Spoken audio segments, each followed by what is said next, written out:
chase the night, wanna dance to the light. Hello po mga kabayan, mga kalingap. Kumusta po kayo? Magandang buhay. Analisa Reality Vlog. Pahinga po ako ng konti ngayon. Reaction po tayo dito kay Kalingap Alvin, isa po sa Kalingap partner. Pero bago ang lahat, suportahan po natin ang shoutout po kay Kuya Bal Santos Matubang, Ate Enda Vlogs, Kalingap Rab, Jack Tapia Matubang, mga kasamahan pong reactors dito sa Kalingap, mga karepa reactors, sa Team Bios, Team Strikers, Team Watchers, KOJR, shoutout po sa inyong lahat. So ito po, napanood ko yung isang vlog ni Kalingap Alvin. Kahapon, is 1 day ago na siya.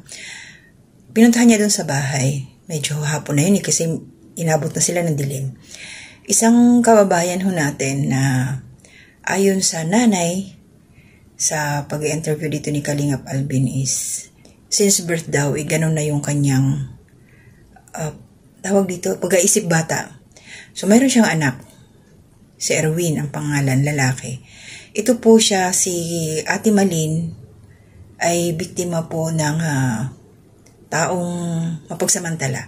Ibig sabihin, ito si Erwin ay bunga ng panggagahasa doon sa kanyang nanay. So, hindi daw alam ng lola, ng nanay ni Ate Malin kung sino ang may gawa dahil nga hindi naman makapagsalita ng maayos. Kumbaga, wala talaga. As in, nagsasalita pero ano siya, isip bata nga, hindi nga niya walang malay, walang kamalay-malay. So, yung batang to ngayon, si Erwin is 16 years old na at nung time na na-vlog ito ni Kalingap Alvin is birthday mismo. Biruin nyo yung, mapagbiro yung tadhana. Nakarating sila doon na mismong karawan ng bata. At Kalingap Alvin, pasintabi po sa'yo, shout out. Kumuha po ako ng short clip para may ma-share ho ako dito sa ating mga kababayan, mapanood nila to. At shout out din sana yung mga may mabubuting puso dyan, yung mga sponsors na sobra-sobra yung mga blessing sa kanila. So marami kasi yung nangangailangan dito sa Kalingap, mga nagbablog dyan na kulang sila ng naisishare na blessing. So itong time na to, nandoong si Kalingap Alvin, naabutan niya ng pera yung bata. Kasi na pagdating nila, wala doon, naghahanap daw ng ulam. So yung walang nadala, walang naiuwing ulam, naging masaya yung bata. 2,000, inabot niya. And then yung nanay niya na medyo pagkaisip bata, tinuturuan ng lola yung nanay mismo na magluto, yun, nagsasaing po siya. So makikita niyo po sa clip na aking kinuha. Tawa lang siya talaga ng tawa. Napaka-inosente ni Ate Malin. So yun nga, dahil may mga tao talagang,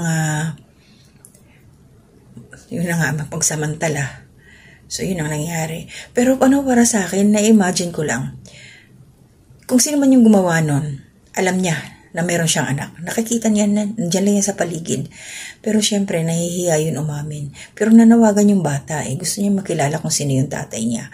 At yung lola naman, nag-ano din siya na kahit tulungan lang yung bata, makapag-aral. Kasi grade 6, graduate ng grade 6. And then, hindi siya nakapag-aral ng grade 7. Supposed to be ngayon, grade 8 na. So, pag sakasakali man, mag-aral siya, makapag-aral, pasok siya sa grade 7. Oo, walang tuition sa high school, pero syempre yung allowance, yung baon, so hindi natin alam kung gaano kalayo yung school doon sa bahay nila.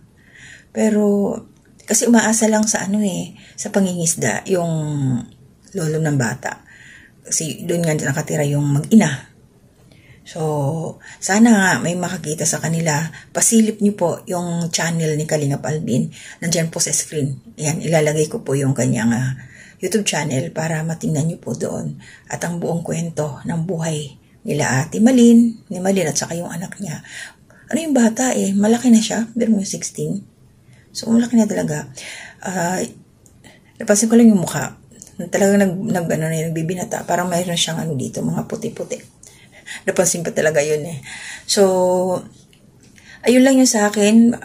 Kaya po ako gumawa ng video na to para lumingon din ho tayo sa iba pang mga Kalingap partners na mayroong ibinablog, masisipag, mag-scout, masisipag silang gumawa ng paraan, tumulong sa abot ng kanilang makakaya. So, kailangan po i-spread natin yung mga ganitong mga kalingap partners na nandyan talaga ginagawa yung kanilang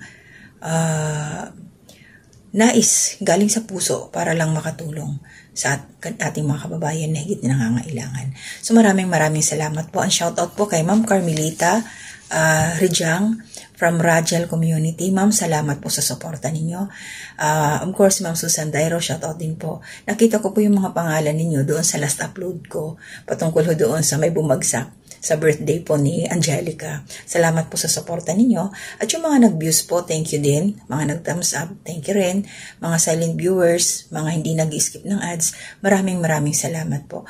At Nanay Solidad, mag-ingat po palagi. Aking mga anak, ingat kayo. Aking pinsan, Walls Tradition, shoutout Day, advance. Merry Christmas yan sa inyo. Ate Ems, kumusta po kayo? And Ma'am Amy Bayogo, shoutout po sa inyo. Ma'am Marilyn Cabanilla, shoutout din po. And Ate Marilyn Nicorsa Miliano Ralph, shoutout din po sa iyo. At yung mga hindi ko na-mention, shoutout po sa aking community spotlight. Salamat po sa suporta ninyo. So hanggang dito na muna. Ingat po tayong lahat. To God be the glory. So ngayon nagsasaing na. Saing na. Sinaing Pagdating na ng po. anak niya, magluto na lang ng isda. Marunong naman yung anak niyang magprito. So ito na pala si yung anak,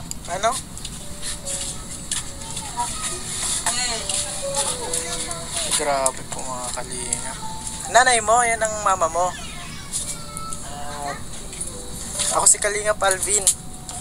Ano niyan na, iluto na yan? Ano, kulo na. Ito po yung anak niya.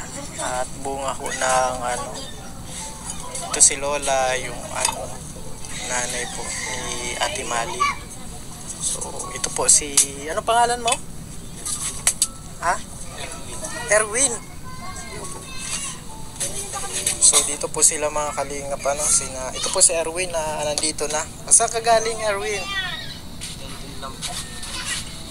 Nagsabot ka sa... May nakuha ka? Bakit walang Oo. Aso walang Di walang, kapag kaganyan, anong ulam nyo? Wala. Nag-aaral ka ba? Anong grade ka na sana? Grade 8 ka na sana. So ngayon, nagtigil ka. At inalagaan mo si mama mo. Mahal mo ba si mama mo? Kahit ganyan ang mama mo, mahal mo, gaano mo kamahal ang mama mo? Hayal mo siya. Tamakunog na lang yung dati na yan. Gaano mo kamahal si mama mo, Erwin? Mahal na mahal. May pagkakataon ba na binubuli kayo? Wala po silang ulam mga kalingap ngayon at birthday pati ng so magbibigay tayo mga kalingap ng pampa-birthday tsaka pang-ulam nila. Dating kuryente sila. Oh, happy birthday na happy birthday Erwin. Oh, salamat po. Anong pakiramdam? Merong